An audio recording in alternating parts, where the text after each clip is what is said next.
RTI Live News. Ask for right. RTI live news కి స్వాగతం. ములుగు జిల్లా ఏటూరు నాగారంకు తొలిసారిగా విచ్చేసిన తెలంగాణ రాష్ట్ర పంచాయతీరాజ్ శాఖ మరియు శిశు సంక్షేమ శాఖ మంత్రి ధనసరి సీతక్క మొదటగా మేడారం సమ్మక్క సారక్కల దర్శించుకుని జాతరలో జరుగుతున్న అభివృద్ధి పనులపై అధికారులతో మినీ సమీక్ష కార్యక్రమాన్ని నిర్వహించి ఏటూరు నాగారంలోని చర్చిలో క్రిస్మస్ వేడుకల్లో పాల్గొన్నారు.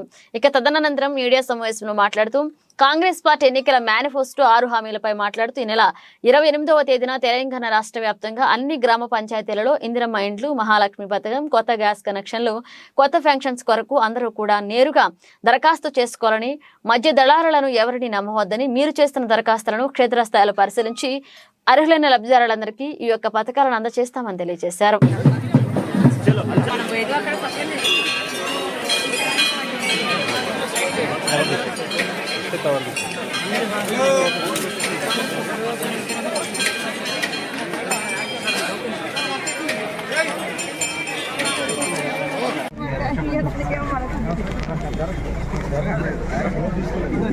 ఎన్నికల విజయం కోసం కష్టపడ్డ ప్రతి కార్యకర్తకు, నాయకులకు పేరు పేరున హృదయపూర్వక ధన్యవాదాలు.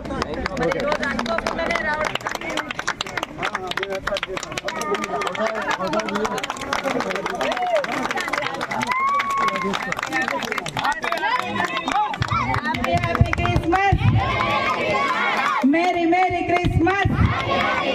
అందరం కూడా ఈ క్రిస్మస్ పండుగను అక్క కేక్ కట్ చేస్తుంటే తగ్గి పెడతాను కింది కంటే నేను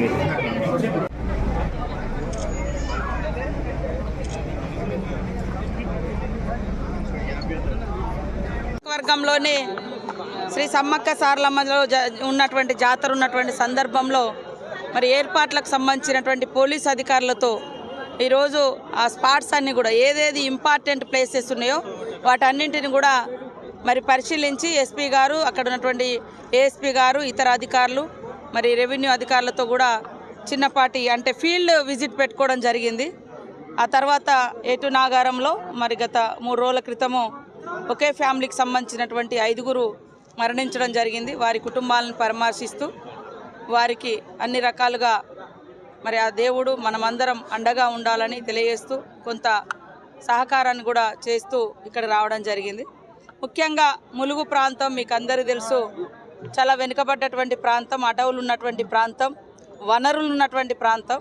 కానీ వనరులు ఎంతసేపు ఇతర ప్రాంతాలకు తరలించకపోవడానికే గత ప్రభుత్వం తీవ్రంగా ప్రయత్నం చేసింది. మరి ఈ ప్రాంతానికి అభివృద్ధికి సంబంధించిన నిర్లక్ష్యం కూడా వ్యవహరించింది. ప్రశ్నిస్తే అసెంబ్లీలో గొంతు నొక్కిరు, సెక్రటేరియట్లో కూడా పోకుండా అడ్డుకున్నటువంటి సందర్భం కూడా మీకు తెలుసు.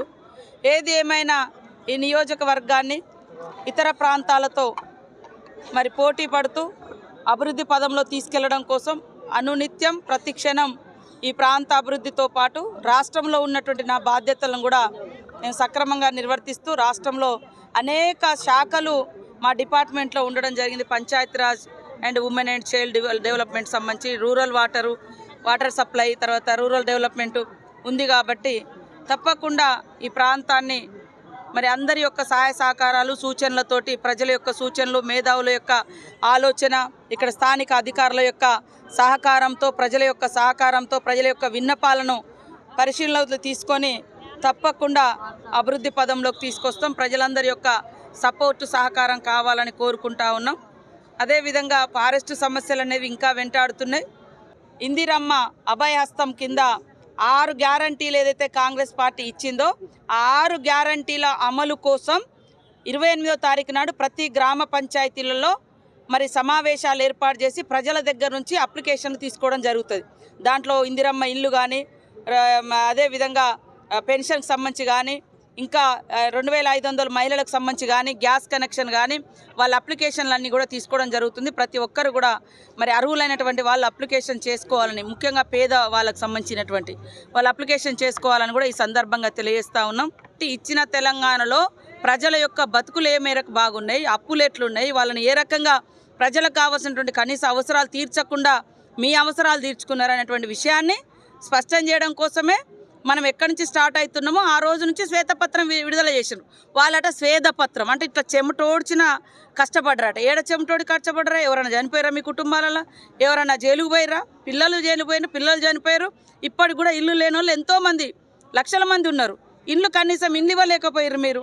ఇంకా స్వేదంతో డెవలప్ చేసినామంటే మీకు నచ్చిన భవంతులు పలానా నిజాం ఈ బంగ్లా కట్టిండు, పలానా బ్రిటిష్ వాళ్ళు ఈ బిల్డింగ్ కట్టిరు అన్నట్టుగా పలానా కేసీఆర్ కట్టిండని చెప్పుకోవడం కోసం మీరు అప్పులు చేసిండ్రు తప్ప రాష్ట్ర ప్రజల యొక్క ఆదాయాన్ని పెంచడం కోసం, రాష్ట్ర ప్రజల యొక్క అవస్థలు తీర్చి వాళ్ళ యొక్క అవసరాలు తీర్చడం కోసం మాత్రం మీరు చేయలేదు. అది ఇప్పుడు కాంగ్రెస్ పార్టీ పక్కగా ఇల్లు లేనటువంటి ఇల్లు, ఉద్యోగ ఉపాధి లేనటువంటి వాళ్ళకు ఉపాధి అవకాశాలు, రైతులను బాగు చేయడం, అదేవిధంగా ఇల్లు లేనటువంటి ఇంటి స్థలం లేనటువంటి వాళ్ళకి ఇంట్ల స్థలాలు ఏర్పాటు చేయడం, ఇవన్నీ కూడా కాంగ్రెస్ పార్టీ చేయబోతుంది. 130 సంవత్సరాల కాంగ్రెస్ పార్టీ ఆవిర్భావ సందర్భంగా రేపు 28వ తారీఖు నుంచి ప్రతి గ్రామ పంచాయతీలలో మరి ప్రజల దగ్గర నుంచి దరఖాస్తులు స్వీకరించబడతాయి. ఎలాంటి దళారీలు ఉండరు. అవన్నీ తీసుకున్న తర్వాత వాటన్నింటిని క్రోడీకరించి అందులో అర్హులైనటువంటి వాళ్ళందరికీ మరి ఆయా స్కీమ్స్ కూడా వర్తింపచేయడం జరుగుతుంది.